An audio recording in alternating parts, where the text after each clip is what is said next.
I'm LaVelle Smith Jr. I was born in Louisville, Kentucky. I'm a dancer, choreographer, producer, and director.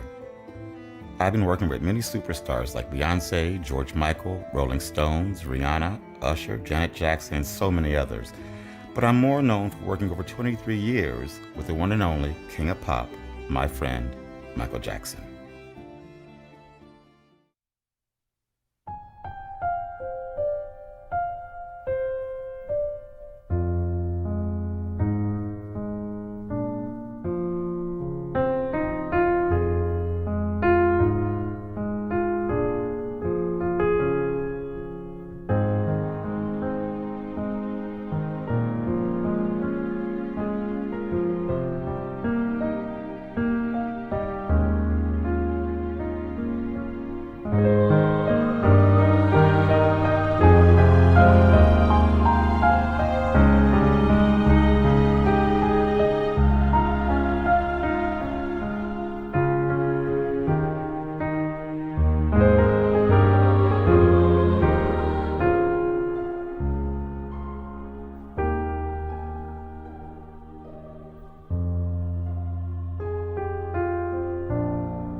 According to the LA Times, Michael Jackson has been pronounced dead.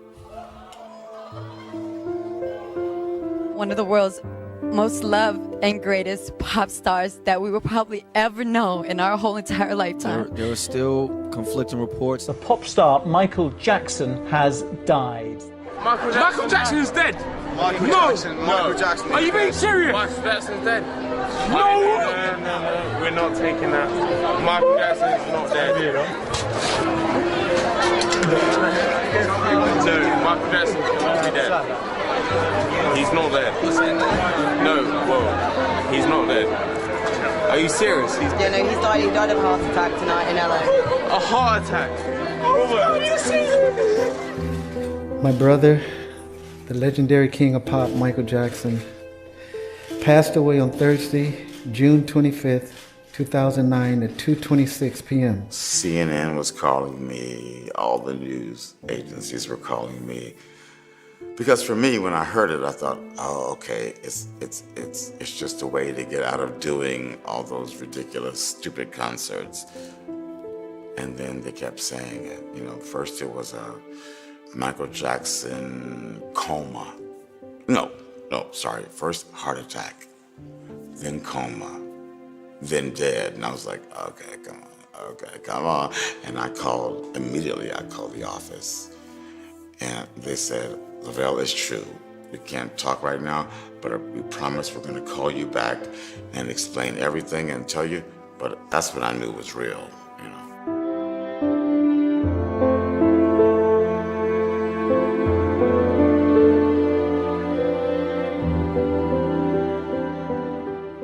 This can't be true, or it's impossible. This just cannot be true. And I remember sitting on the edge of my bed, just sitting there and kind of in a numb, kind of gone, someplace else kind of state. And then I got up, went to the living room. I remember hearing my mom crying, and she was just saying, oh, poor Catherine, over and over. And that's when I realized that, oh yeah, you know, I lost a friend and, you know, someone that I love to work with, but it's more personal than that. And my mother kind of brought it back to me and helped me realize and see that it's, yes, the world has lost a major talent, but that family has lost a son, a brother, a father. And that is bigger than anything else. Sorry. And then as you find out, he died from an overdose of medication that is not prescribed, but has to be given to you intravenously by a doctor. I thought, wow, this is very strange. But at the same time, I think that those things didn't stay in my mind. Michael took medication, obviously, because of the burn in his scalp that never really healed from the Pepsi burn from that commercial. And I know that burns are, from what I understand, my mother's a nurse. She says burns are very, very, they're hard to heal, but they're also very, very painful. So I don't know when he started taking pain medication, but no, I never saw it affect his work at all. No, not at all. I was shocked when I found out he was taking pain medication, but it didn't surprise me because, like I say, that burn never healed and properly. And also I know he hurt his ankle, and I think he had other aches and pains, as dancers always do. And Michael would throw his body down to the ground and think nothing of it. I would love to, walk on stage again, I'm sorry. I would like to be on stage. Can you imagine, that feeling was so beautiful. But I know he's not. He's not. We have the music and we have the videos. And I think we have to cherish that. But yes, it stunned me beyond belief. But to be honest, I was so numb. It was so shocking that I had no emotions for a year. And then once I did a TV show, Move Like Michael Jackson, and interviews like this, and they asked me, everything, and I said, I kept saying to them, Michael Jackson is, and they said, cut, Mr. Smith, you have to say was. It's past tense. And I said, okay, I got it. Michael Jackson is. I said it again and again. But the moment, the very moment I said Michael Jackson was, I lost it. Because it's final. When you admit to yourself that your best friend, your good friend, your dear friend is dead, it's final.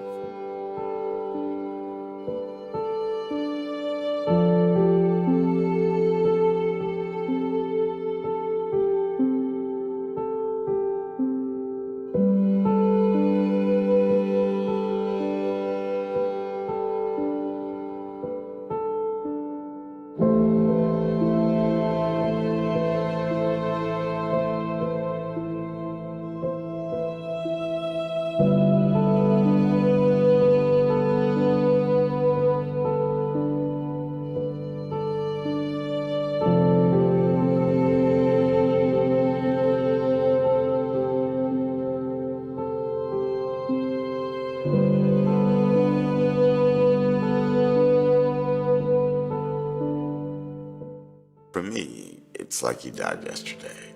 It doesn't go away. It's like my grandparents, my nana and my papa. It's like yesterday, so it doesn't go away.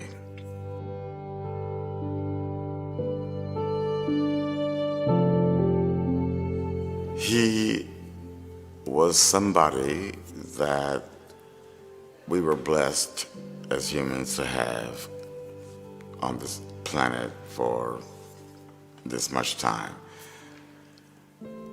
But I really think that he's one of the most intelligent people I've ever talked to. We could talk about every subject. We could talk about physics, why the universe works. We could talk about everything, and we could go back and forth this way. But Michael was super intelligent. We could talk about diverse things.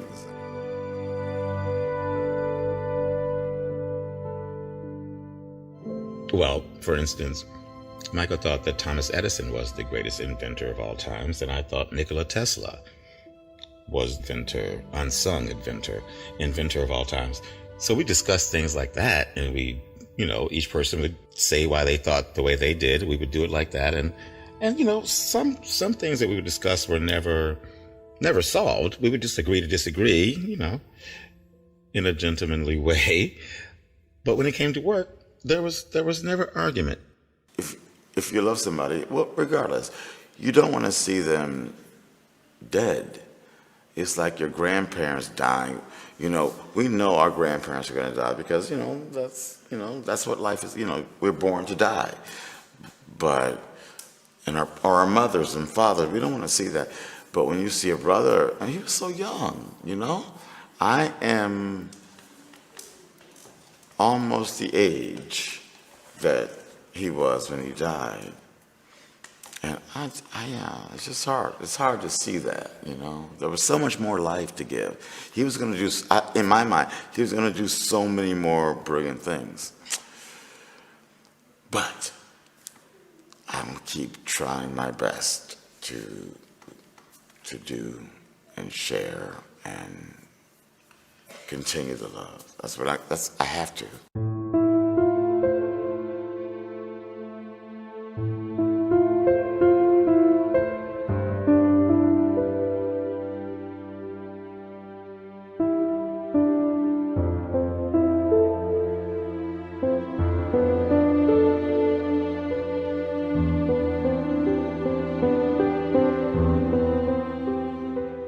It was a wrap.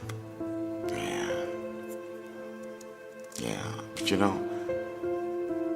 I feel him with me. I feel him, he's a part of me, He taught me how to, how to perform on stage and how to give the audience what they want and to say to yourself, I'm going to go out here and I'm going to give my best and I'm going to do it. He taught me these things. So, and that's why I do what I do. That's why I do the workshops. We have to, in this way, we have to continue his legacy of love and of kindness and of all the things that I feel that the world has lost. When somebody like that dies, we don't just lose the human, because we know the spirit lives forever. So, but we do lose the kindness. And I guess one thing I could always say to everybody out there who's a Michael Jackson fan, keep the love alive. Mr. Jackson, in the latter portion of 1993, there were some allegations leveled at you concerning improper conduct with some young boys. I assume you're familiar with the fact that those allegations were raised. Is that right? Yes. I was by Michael's side for the first two allegations. If I was there and I ever suspected that he was doing that, I would have went to the police myself and turned my friend in. It's a disgusting act. And I know Michael Jackson didn't have one bone in his body to do something like this. People would say to me, why am I so convinced that these allegations aren't true? After all, I wasn't there. And I would say to them, I spent so much time with Michael, and I watched everything, and I really believe in my heart that I know the man. And I just know that's not something that he's capable of doing. Michael loved children in a way that helped him relive his childhood. And in children, I believe Michael saw the future of America, the future of our world. And I don't think he'd ever do anything to hurt a child. It broke his heart to see children without things, without homes, without medication, children in burn units. That broke his heart. And I just believe and am convinced that because of those reasons, it would never hurt a child. And of course I wasn't there, but if you look at the picture in its totality, the allegations they're flimsy at best, ever-changing and morphing. And like I said, and I'll say it again, I knew the man, and the man I know is not capable of that kind of thing. I think that when you get to know somebody like Michael, you realize it's impossible. You know, it's just not possible. And like I say, if I thought for 1 second, I'd go to the police myself. But that's just not him. It's really not. You know, I love Michael so much that he said some things where I thought to myself, idiot, don't say you sleep in bed with children. It just sounds gross. But knowing him, I thought, I know how he meant it. And, but I said, you know, this is our relationship. I said, dude, really? You said that? Idiot. Idiot move. And, of course, you know, Michael being Michael said to me, why? And I said, boom, boom, boom, boom, boom. He's like, oh, that's what they think? I'm like, yes, that's what they think. You're a weirdo. I believe Michael went on with his life. I think an innocent man, well, let's say this. I think a guilty man would have done everything in his power to distance himself from children or the appearance of anything that may look strange involving, you know, them and children.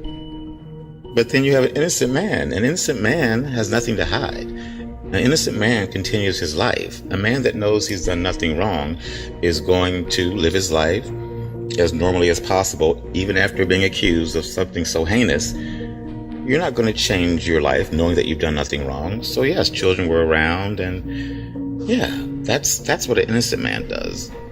You still continue your life.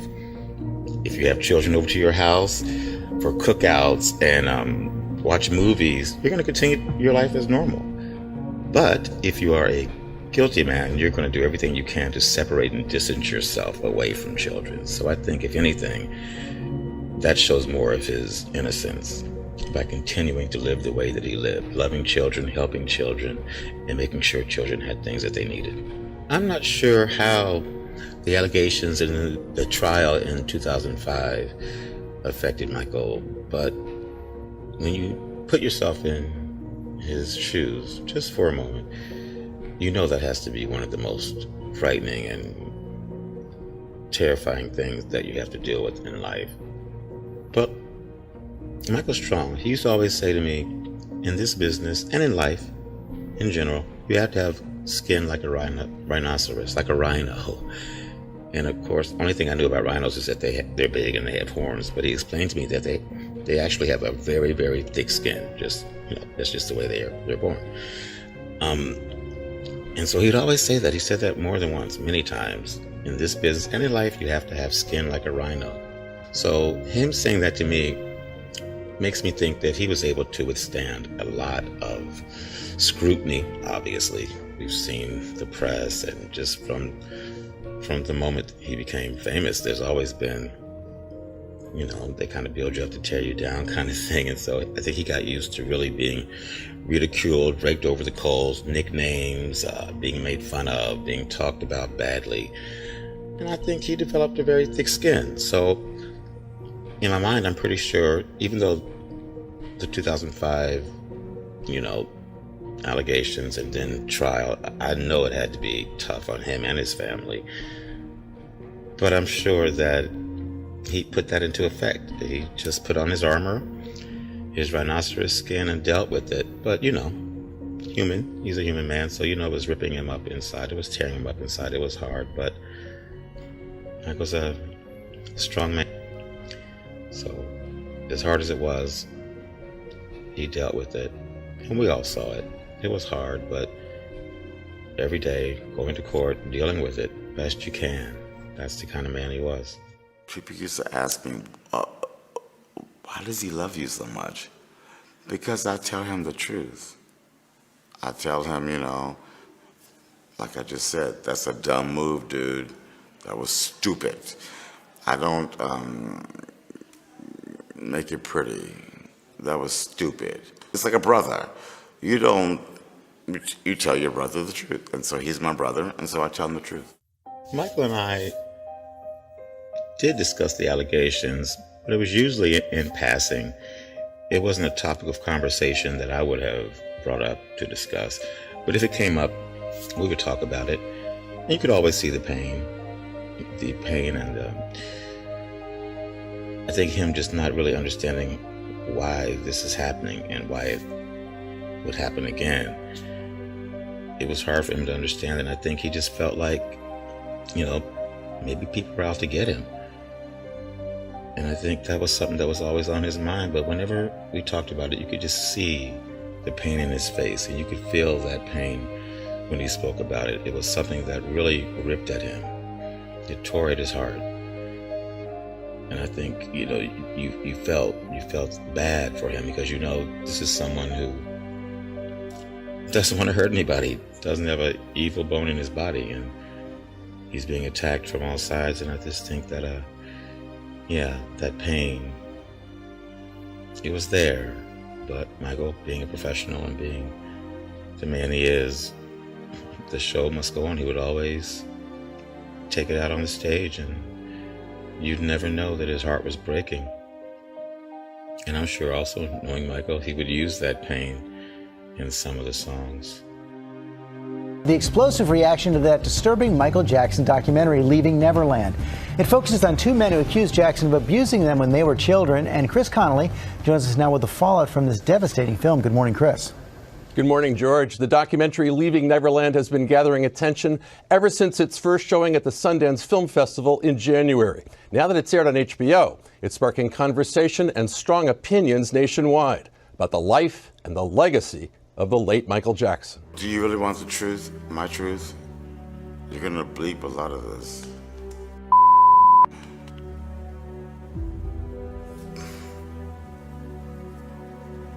Why? Why? He gave you everything. And it's heartless to do that to a man that can't defend himself. So why? I hate to say why I think they're doing it, but I'm gonna say it. Money. Dollar signs. These people, they are bankrupt. They are corrupted. They will sell their souls to the devil. I'm sure a lot of us have thought, how would Michael react to this, what's happening now, these allegations, if he were alive? And first I always think to myself, this would not be happening if Michael was alive. It just simply would not be happening.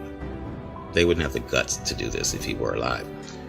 But let's say on the out chance, on the remote possibility that he would react, and that they would have the guts to actually throw these allegations in his face if he were alive, he would be himself. And he would stand up and say, you know this isn't true.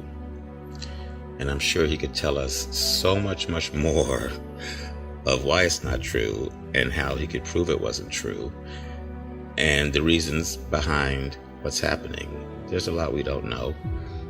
And I'm sure he'd be able to shed light on what is actually behind it and what they want to get out of it. And he'd be able to tear it down, knock it down, brick by brick by brick. But let's be honest, if Michael Jackson were alive, this would not be happening.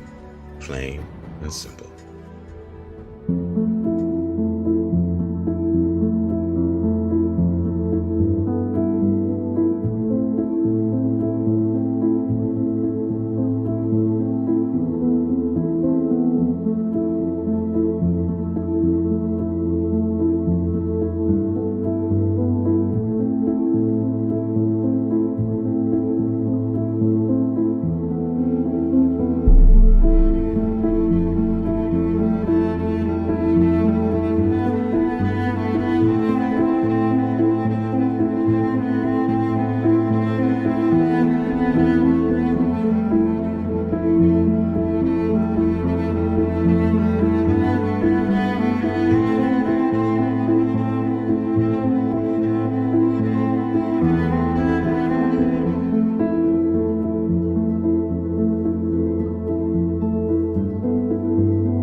I did a TV show with Wade in London, dance show. I was a judge. And so, yeah, of course, I've known Wade his whole life, since he was 10. I was there when Michael met him. But I believe that we have to listen to the people who say they've been abused, women, men, whatever, and really look at it and say, is it true? We have to look at it. We can't just dismiss it like it didn't happen. We have to say maybe it did. And I've done all my research and I know it didn't happen and you guys are liars and there's a special place in hell for you. You know? But when a dead man is abused that way, that's just, it's weak sauce. It's just weak sauce.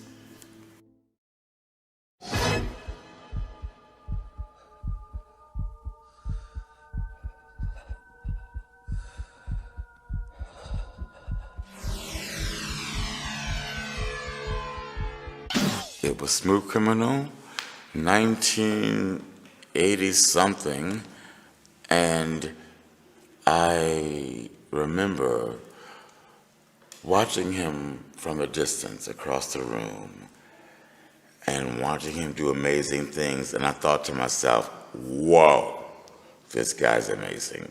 This guy's amazing.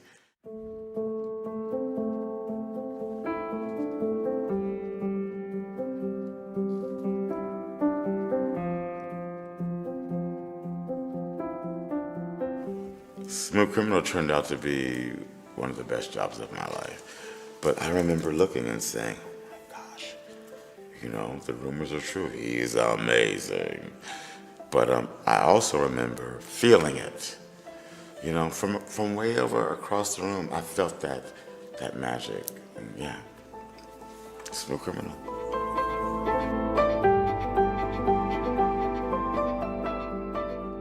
If I told you that Smooth Criminal was one of the best things I've ever done as a dancer, it's true. It was like being on a soundstage in the golden age of Hollywood, creating a musical. And for that reason, yeah, it's one of the best things I've ever done as a dancer. So happy to have been a part of that, so thankful. Of course, there's Super Bowl, there's so many other ones, but for that time frame, and when I first got to LA, my first big job, it was Smooth Criminal, and yes, it was like making an old golden era of Hollywood musical, and it was awesome. I learned a lot. The first time I went to Neverland, of course it was exciting. I was over the moon with excitement. But you pull in and you drive for a while, and then you start to see it, and it's just beautiful. And then of course as you get closer, get out of your car, you start to hear the music, and it just kind of awakens something in you like a child. You feel like a child. It's beautiful, and the sounds and the smells, and it's just an experience that I'll never forget. Michael gave me a tour, and of course he took me on the train, showed me the lake, the zoo, the rides, the theater, the dance room, of course. That's where we spent a lot of time. And just kind of showed me everything, and I was just amazed, and I thought, wow, you know, he's built a paradise here for himself. The first time I went to Neverland was for the creation of the original Dangerous, and that was for the American Music Awards. It was the first time I got to do something televised for Michael. I had choreographed Jam for the Dangerous tour, the opening number, and then he called me on the phone and said, well, I'd like to give you your first chance to choreograph something big for me. And then he called me into Neverland, called me down to Neverland. And we went there and went in that dance room and just started creating. I would love to sit here and tell you that I'm amazing and it's all me. It's God, it's a gift from God, but yes, but you know, hard work. Michael Jackson, as we all, you know, talk about, was a perfectionist, but he would push me to the edge of insanity to get the best out of me. And, you know, every artist I've worked with, Beyonce and all the others, they're lucky because the man pushed me to be a perfectionist and to always expect the best from myself and always to give my best, give my all, give everything you have. More people, okay. We'll count. 1, pick it up. 1, 2, 3, 4. Bam! Now you have to do it again. 1, 2, 3, 4. Right. Now do the scoot. 1, 2, 3, 4. And the camera just move around and come out. It'll come out. I got you. I want dust on This that. way. Okay, dust dust. on the floor and dust on his shoes. Bam! God, boom. Okay. Okay? Cool. And the snap that you wanted, the dust snap? Yeah. Because the ghoulie, we have A little bit wider, so maybe let's see what it is. Okay. We'll have pauses between 5, 6, 7, 8. Again.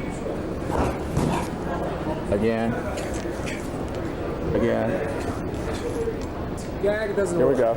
Okay. So we can't Do it again. Okay, so what we have to do is Again. do the dual step. Again. So we Wait, one more. It should start there. That's how it should be framed. Do it again. 1, 2. Bam. That's where it should start. You should hit hard. But don't hit hard. 1, 2, 3, 4. Yeah, that's how it should do. See? Well, you want more than one, right? Yeah. See, one would be like that, and one can be here.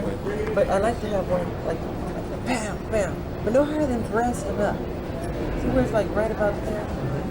But lay down, LaVelle. Lay your head down. So it's like that. Okay.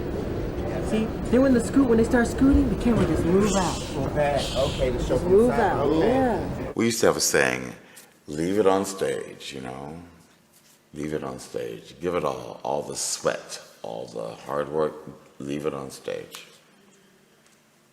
No regrets when you walk off stage. That's the worst thing. To be like, oh, I wish I'd... No. Michael taught us to not just me, you know, all the dancers. Leave it on stage. Don't ever walk off with a regret saying, oh, I wish I'd done more. No. Give it all. Ladies and gentlemen, one of the most remarkable performers in American history, the king of pop, Mr. Michael Jackson.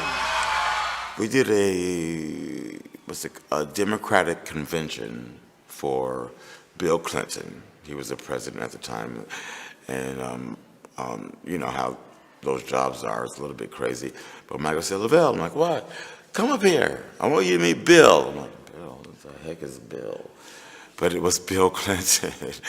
And I was like, oh, you're our president. It wasn't televised. It was to raise money for the Democratic Convention. It was amazing. We had flown in from shooting for the American Bandstand 50th anniversary special. So we shot that. We all got on a plane, all the dancers and everyone, and we went to New York and checked into the hotel. And then it started. It was awesome. He was excited. I was excited. Bill Clinton was there, and he was possibly going to do a saxophone solo in a part of Black or White, but at the last minute he decided he wasn't going to do the solo, so we carried on as normal.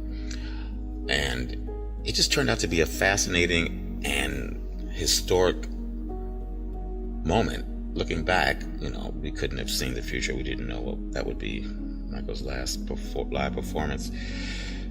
But it was special. I remember, you know, I was working, you know, everybody's doing their own thing, and Michael and Bill Clinton were on stage just talking, and I hadn't even noticed that. And I heard over the microphone, LaVelle, come to the stage, come here. That was with excited voice, very excited Michael voice. I didn't know what it was.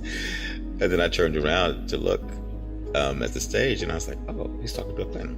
Maybe they're going to do the solo. Maybe the saxophone solo is going to happen now, you know. But anyway, I got to the stage, and Michael said, I just want you to meet Bill Clinton.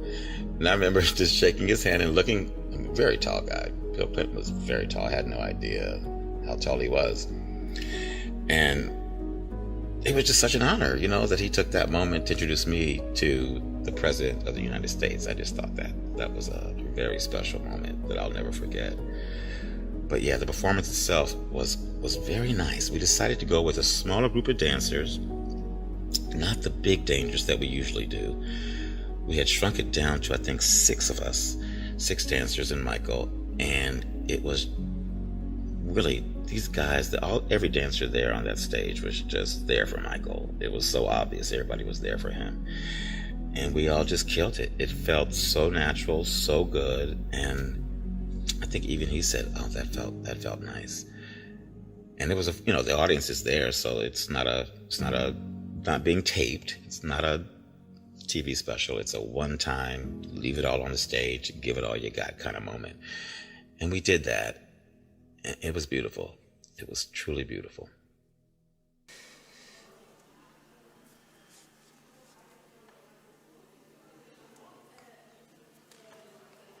Sorry.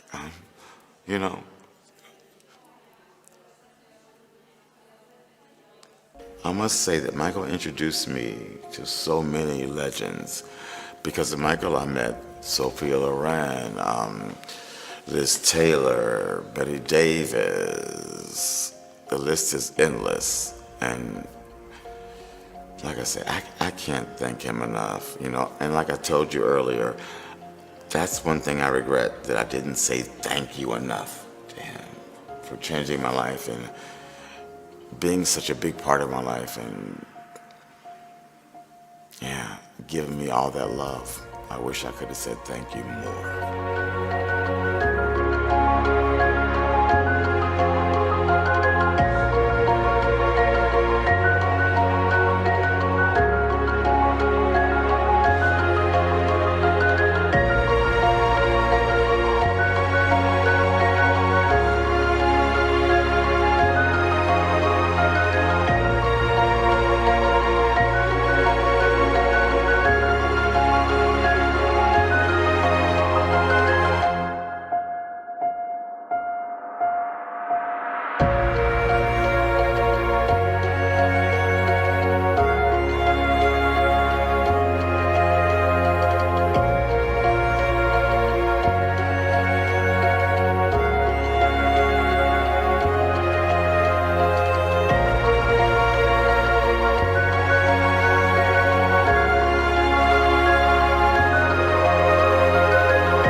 Because he takes those home.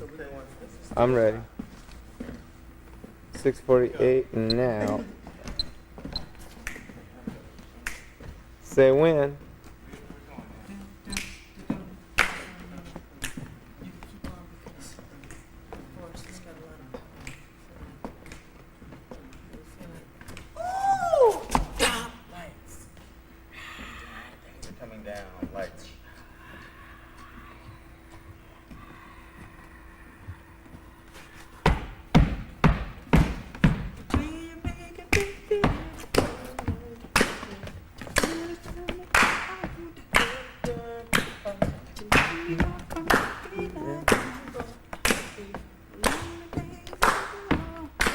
This is loading.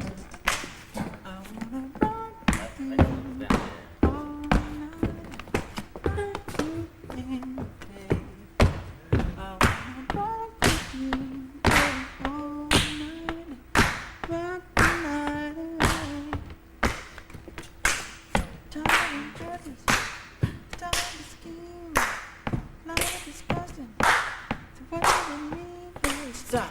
Edit.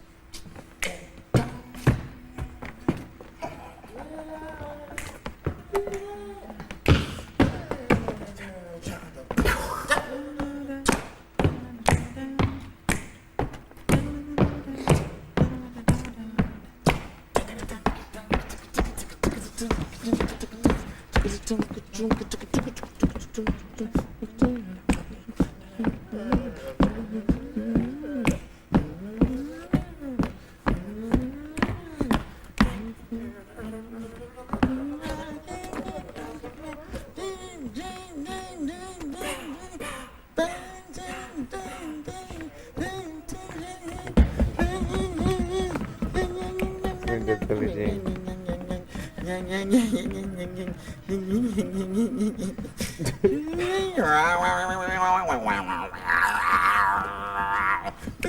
Yes, here. I'll give it a silhouette. He's talking about. Screen.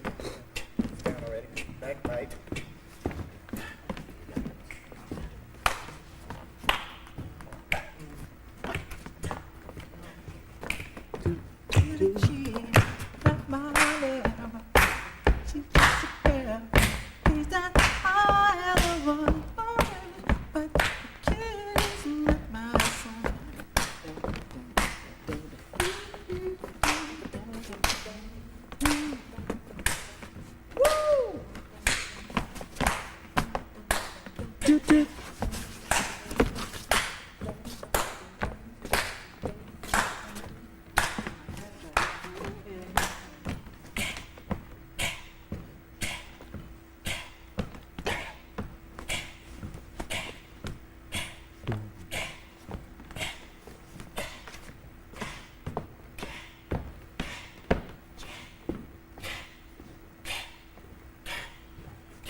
Oh, I'm gonna say this, but he said, they're trying to kill me.